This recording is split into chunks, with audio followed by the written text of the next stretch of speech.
Yun guys, kahapon lang andito tayo sa Quiapo. Ngayon, andito na naman tayo sa Quiapo. So, araw-araw tayong pupunta ng Quiapo hanggat hindi niya binibigay yung forever ko. Charot. So guys, tara, pasok ulit tayo. Kahapon lang dito ako. Punta tayo sa pinakaharap.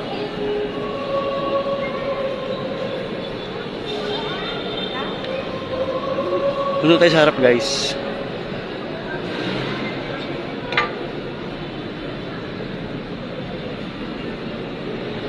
Daming tao. So, dadaan lang tayo ng Quiapo guys.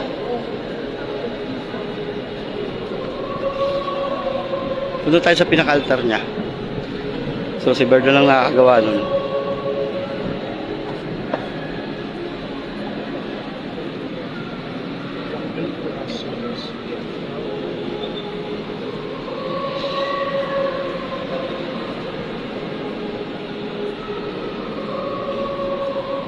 Dito sa pinakaharap ng altar guys. Pray muna tayo.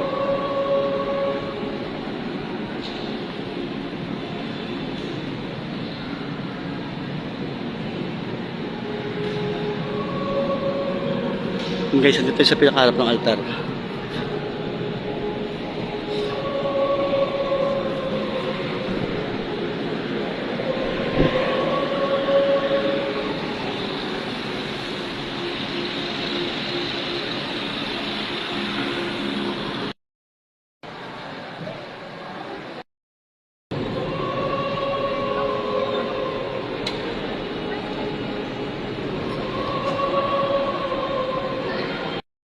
Para sa babaeng lahat at pinagpalalaman ang